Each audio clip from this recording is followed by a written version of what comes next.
جناب من حیدر عباس رضوی اور عادل صدیقی کے بعد امید کی جا رہی ہے کہ کچھ اور بھگوڑے بھی ملک واپس لوٹیں گے اور ظاہر ہے کہ وہ واشنگ مشین چلانے والوں کی اجازت سے لوٹیں گے. اس حوالے سے خبریں ہیں. میں نے ایک حضرت سے ٹیلی فون پہ اب سے کچھ دیر پہلے گفتگو کی. کراچی میں چائنا کٹنگ کے حوالے سے ان کا ایک بڑا نام ہے ان کا, اور اسی ایک حوالے سے ان کی بہت ساری فائلیں بہت ساری جگہوں پر موجود بھی ہیں. میں نے جب ان سے پوچھا کہ کیا آپ کے آنے کی خبریں, انہوں نے کہا میں ابھی کیلکولیٹ کر رہا ہوں لیکن موسٹ پروبلی شاید میں آ بھی جاؤں. میں نے ان سے پوچھا کہ آپ یہاں سے بھاگے کیوں تھے؟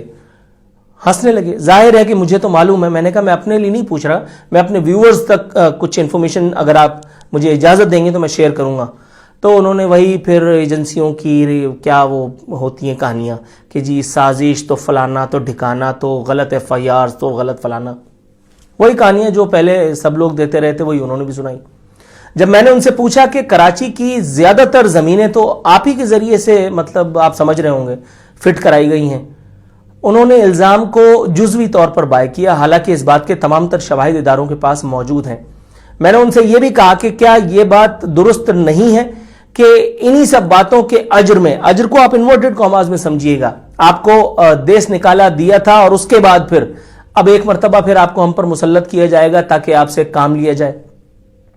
جواب نہیں دیا اور بات کو گول کر گئے.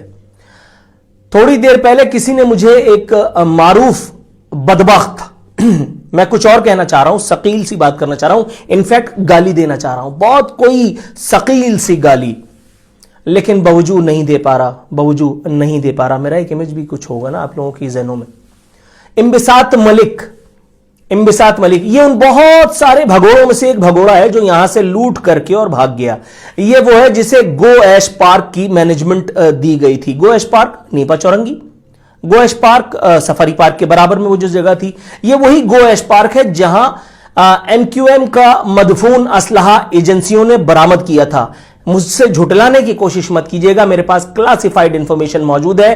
اس چھاپے میں موجود ایک شخص سے میں یہ بات کنفرم کر چکا ہوں اور اس کی ایک تصویر میرے پاس موجود رہی کافی عرصے, جو اس چھاپے کے دوران مختلف امور کی انجام دہی کرتے ہوئے انہوں نے خاموشی سے چھپ چھپا کر کے کھینچی تھی. جی ہاں, نیپا چورنگی گو ایش پارک میں وہ جو ایجنسیوں نے ریڈ کیا تھا اور وہاں MQM کا دفن شدہ اسلحہ جو ہے وہ وہاں پر ہمارے اداروں نے, ہماری ایجنسیوں نے نکالا تو تھا, لیکن اس کے بعد پھر وہ میرا خیال ہے یا تو کہیں رکھ کر کے بھول گئے, یا تو اس کی FIR کاٹنا ان کو یاد نہیں رہا, یا پھر نظریہ ضرورت نے شاید ان کو ایسا کرنے نہیں دیا گیا ہوگا. ورنہ یہ کیسے ممکن ہے کہ ایک ازلی بھگوڑا انبساط ملک ٹائپ وہ وہاں لندن سے بیٹھ کر کے اور دوبارہ واسع جلیل کے بعد ایک اور آدمی ٹیمپریچر چیک کر رہا ہے, پھر ویڈیو بھیج رہا ہے.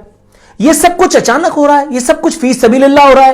اس میں کسی ادارے کی مدد, معاونت, سرپرستی, کسی کی آشیرواد نہیں شامل ہے. یہ سب کچھ ایسے ہی ہو رہا ہے. ماننا ذرا مشکل ہے, بات ذرا ثقیل سی ہے, بات ذرا ثقیل ہے. ابھی تک سب خاموش تھے. واسع جلیل نے سیاست سے کنارہ کشی تائب ہونے کی پریس ریلیز جاری کی تھی. اس نے کہا تھا اللہ کی توبہ, ظاہر ہے کراچی آدھا بیچ گیا, اب تو اللہ ہی کی توبہ ہوگی, اب تو اللہ ہی یاد آتا ہے. اس کے بعد پھر اچانک سے وہ ٹیمپریچر چیک کرنے لگا. چلو وہ میرا گمان ہوگا, انبساط ملک تو بھگوڑا ہے, بھاگا ہے بھائی یہاں سے. اس کے اوپر تو وہاں لندن میں اس نے جیل کاٹی ہے, یہ بات تو دنیا جانتی ہے نا. Money laundering case and all that سب چیزیں ہیں نا. اس کے علاوہ بہت سارے کرائم کیسز میں یہاں اگر آپ فائلیں کھولیں تو مجھے آپ کو بتانے کی ضرورت نہیں, آپ کو معلوم ہونا چاہیے. انبساط ملک دوبارہ ٹیمپریچر چیک کر رہا ہے, وہی کہانیاں کر رہا ہے کہ جی مہاجر عوام, ان کے حقوق یکجا ہونا, ہم لوگوں سے رابطے میں, فلانوں سے رابطے میں, اور انشاءاللہ تعالی وقت آ گیا کراچی کو بچانے کا. ابے بدبخت, ابے ملعون, کراچی کو لوٹ کر کے کھا گئے تم لوگ, 2 پیسے کے لوگ.